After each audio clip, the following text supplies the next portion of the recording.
ओम शांति। आज की मुरली तारीख 10 फरवरी 2024। तो आज बाबा ने हमें महत्व बताया दैवी गुण धारण करने का। बाबा ने हमें ये समझाया कि हम आत्म अभिमानी स्थिति जो कि हमारे लिए बहुत बहुत बहुत ज़रूरी है, जिसके लिए हमें पुरुषार्थ करना है और इसी से हम दैवीय गुण धारण कर सकते हैं। तो जो मेरा मनन चिंतन आज की मुरली से रहा वो ऐसा था कि सबसे पहले तो बाबा ने हमें ये बताया कि हम किस राज्य के थे। हम सतो प्रधान अमरलोक में रहने वाले, उसमें राज्य करने वाली आत्माएं, देवताएं थे।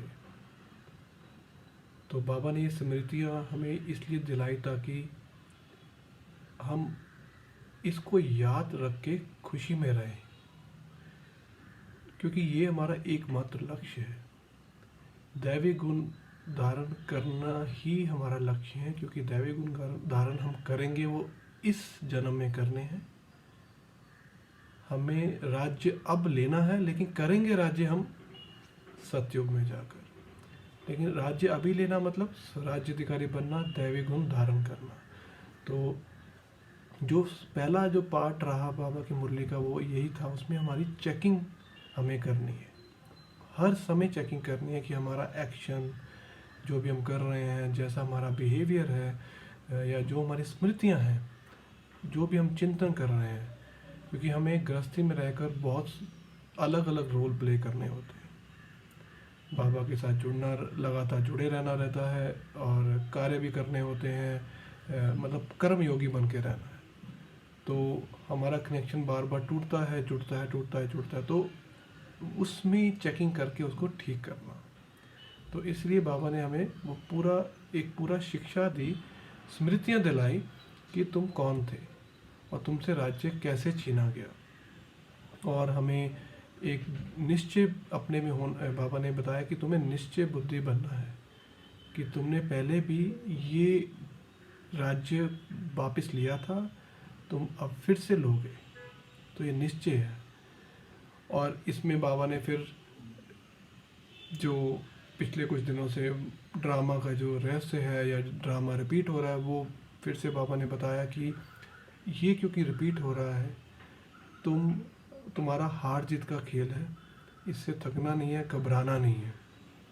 अगर हम पुरुषार्थ कर रहे हैं, उसमें ऊपर नीचे हो रहा है, तो उसको ठीक करना एक मेहनत है, लेकिन उसको ठीक करने की विधि युक्ति हमें समझनी पड़ेगी, सीखनी पड़ेगी। लेकिन उससे दिल शिकस्त नहीं होना, उससे ये नहीं सोचना है कि ये तो बहुत ही मुश्किल है संपूर्ण बनना। और दैवी गुण मतलब 16 कला संपूर्ण निर्विकारी। तो ये हमें सर्टिफिकेट जो हमारी 5 जो डिग्री है, ये हमें लेनी है इसी जन्म में। तभी हम मान सकेंगे हमने अपना राज्य वापस लिया।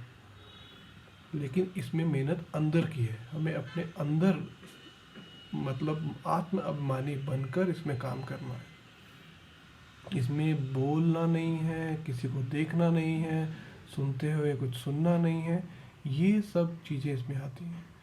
तो अपने को जो चेकिंग करना है वो यही है कि कहाँ पर गलती हो रही है और उसके लिए अब मैं क्या करूं ताकि वो पहले तो कम हो, वो गलतियां अगर बहुत ज़्यादा हो रही तो कम हो, और फिर कम होते होते वो ख़त्म हो जाए।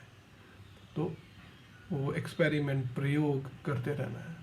अगर ये टाइम टेबल चेंज करना पड़े या कोई कार्य करने से बहुत थकान हो रही है, याद में नहीं रह पा रहे, तो वो कार्य को किस तरह से करा जाए जिससे याद में भी रह पाए और वो थकान भी हमें ना दे। कार्य तो करने हैं। तो अगर आप देखेंगे पूरा सारांश मुरली का, यही बाबा कहना चाह रहे हैं कि ये मंजिल भारी है, बट तुम करोगे, तुमने पहले भी किया था। तो ये तो हमें हो गया, हमें स्मृति दिलाई, क्योंकि हमें याद नहीं कि हमने किया था, लेकिन बाबा स्मृति इसलिए दिलाते हैं क्योंकि हम लोग भूल जाते हैं।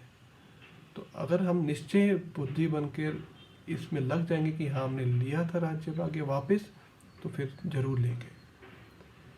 और इसमें सिर्फ चेकिंग का पार्ट है। हमें ये भी बताया बाबा ने, कुछ दिन पहले से भी बता रहे हैं, आत्म अभिमानी बन के रहना है। क्योंकि दैवी गुण धारण कैसे होंगे, हमारे गुण हैं अंदर, पर वो मर्ज है, हमें उनको इमर्ज करना है। तो उसके लिए आत्म अभिमानी, देही अभिमानी स्थिति सबसे पहले उसमें टिकना है, उसी में मेहनत है।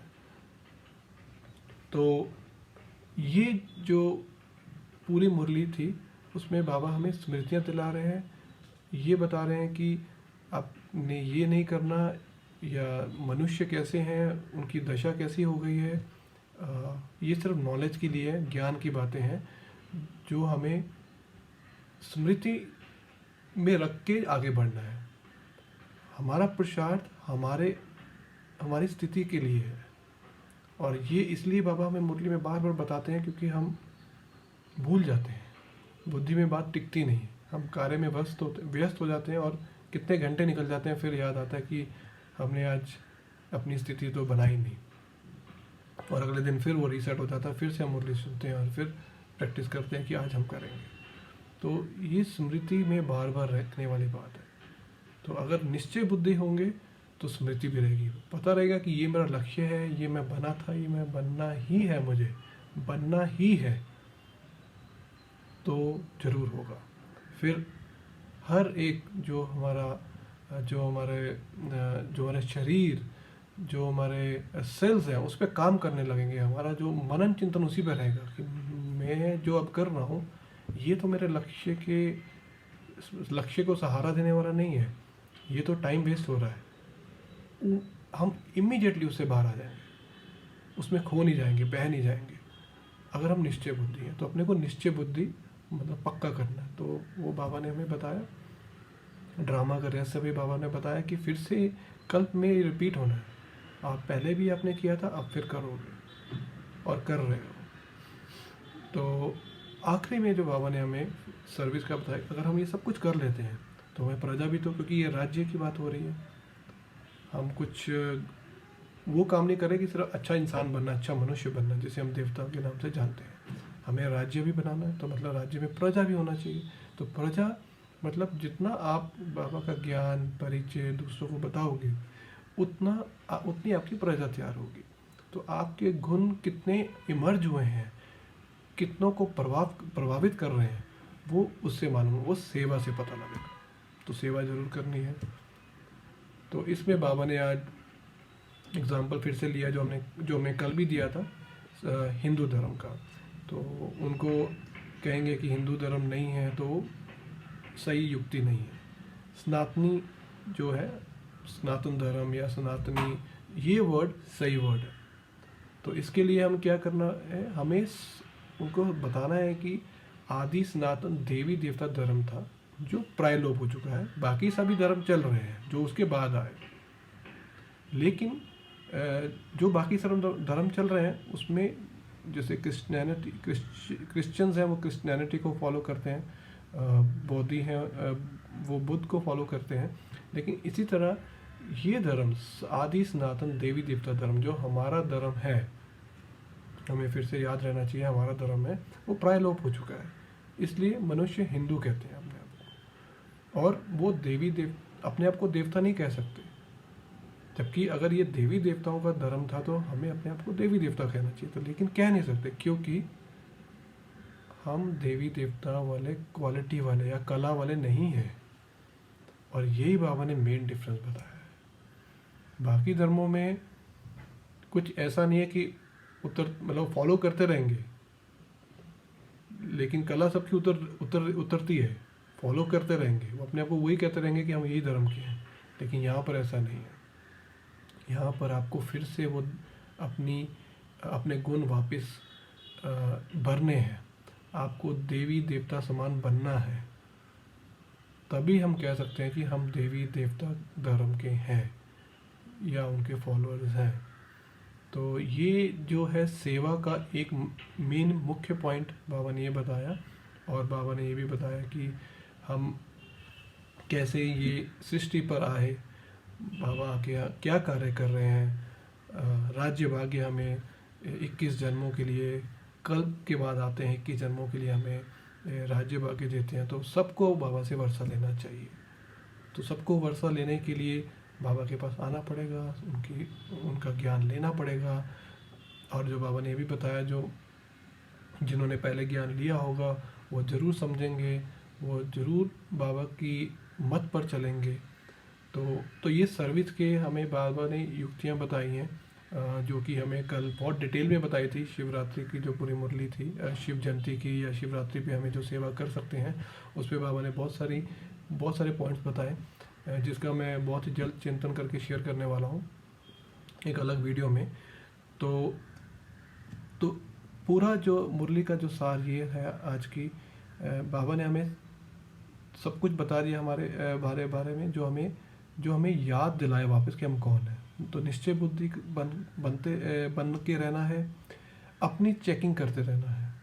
चेकिंग बहुत ज़रूरी है, इसमें यही सारा है कि चेकिंग करेंगे तभी दैवी गुण धारण होंगे। क्योंकि अगर हमारे में दैवी गुण अभी भी नहीं आ रहे, अभी भी हमारे बोल मीठे नहीं हैं, अगर हम किसी को धारणा में लेके नहीं आ पा रहे, अपनी धारणा नहीं हो रही, अपनी धारणा ऊपर नीचे हो रही है, तो चेकिंग चाहिए उसमें कि क्यों लीकेज है। और अव्यक्त मुरलियों में तो बाबा वो डिटेल में बताते हैं कि क्या क्या चेक करना है। ये चेक करो, अपनी स्थिति देखो, अपनी स्थिति के लिए अभ्यास बाबा बताते हैं कि ये अभ्यास करो। और यहाँ पर बाबा ने चेकिंग बताई है और आत्मा अभिमानी स्थिति बोली है। तो आत्मा अभिमानी स्थिति में ठहरने के लिए हमारे पास बहुत सारी युक्तियाँ ऑलरेडी बाबा बता चुके हैं और हमें बताते भी रहेंगे, क्योंकि बाबा अपना कर्तव्य कर रहे हैं, जो कि पतितों को पावन बनाना। हम पतित बन पड़े, अब हम पावन बन रहे हैं बाबा की श्रीमत पर चल। तो ये आज का मुरली का सार था। मैं समझता हूँ कि आप इसको सुनकर इसमें मनन चिंतन जरूर करेंगे कि दिन भर हमारी स्थिति कहाँ कहाँ खराब हो रही है और उसके लिए क्या करना चाहिए, उसके लिए कौन सा अभ्यास करना चाहिए, ताकि वो स्थिति हमें मतलब माया हमें धोखा ना दे। क्योंकि स्थिति खराब हुई मतलब माया आई। तो हमें बाबा ने आज जगत जीत बनने के लिए बोला है। माया जीत बनो, जगत जीत, माया जीत, माया के ऊपर विजय पाओगे तो जगत जीत बनोगे, काम विकार पे विजय पाओगे तो जगत जीत बनोगे। तो ये कुछ चीज़ें हमें बाबा ने करने के लिए बोली हैं, लेकिन उसमें चेक एंड चेंज, ये सब अव्यक्त मूल्यों के बाबा के महावाक्य हैं, जो हमारे बाबा ने ऑलरेडी बताए हुए हैं। और यहाँ पर हम बाबा हमें स्मृतियाँ दिला रहे हैं वापस कि तुम अपना लक्ष्य मत भूलो। बाकी किसी भी जगह पर लक्ष्य नहीं रहता।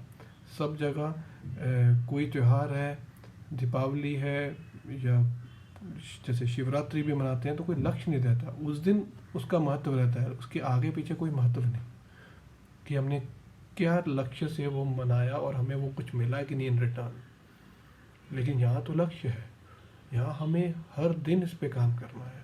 तो बाबा इसलिए हमें वापस आकर लक्ष्य बताते हैं, उसकी युक्तियाँ बताते हैं। तो सेवा तो करते रहना है। तो बाबा ने आज की मुरली में भी सेवा को जोड़ा, कल की मुरली में भी हमें कल की मुरली तो पूरी सेवा पे ही थी कि कैसे युक्ति से हम बाबा का मैसेज, परिचय और बाबा को प्रत्यक्ष कर सकते हैं। तो सेवा करने के लिए हमें अपनी स्थिति दैवी गुण धारण करना बहुत ज़रूरी है, क्योंकि ये ही एक यूनिक चीज़ है यहाँ पर बाबा के ज्ञान में। हम दैवी गुण वाले थे, अब हम फिर से दैवी गुण धारण कर देवता कुल में आने वाले हैं। तो हमें राज्य अभी लेना है, करेंगे सतयुग में। राज्य अभी लेना है, करेंगे सतयुग में। नहीं तो बाबा ने बोला अगर नहीं कर पाएंगे तो फिर पद कम मिलेगा। और कम पद वाला मतलब आएंगे तो सही सतयुग में, क्योंकि बाबा का ज्ञान सुन रहे हैं, पुरुषार्थ कर रहे हैं, लेकिन फिर वो बाबा ने बताया हुआ है कि नीचे वाले पद कैसे रहते हैं, तो वो वाला पद मिलेगा। तो हमें इतना पुरुषार्थ करने के बावजूद इसको छोड़ना नहीं है। माया पूरा जोर लगाएगी, माया प्रबल है नीचे लेके आने के लिए, क्योंकि माया रावण का राज्य है। तो हम इस राज्य में रहते हुए, रावण राज्य में रहते हुए, राम राज्य के लिए जो गुण होने चाहिए उसको इमर्ज कर उसको धारण कर रहे हैं। धारण करेंगे, इमर्ज होगा, इमर्ज करते हुए धारणा मूर्त बनेंगे, धारणा मूर्त बनते दूसरों में परिवर्तन आएगा। यही चेंज बाबा हमें लाने में बोल रहे हैं। तो स्वराज्य, अभी हमें दूसरों पे राज्य नहीं करना, अभी हमें अपने पे राज्य, स्वराज्य अधिकारी। तो ओम शांति। आपका भी कोई चिंतन हो तो शेयर करिए।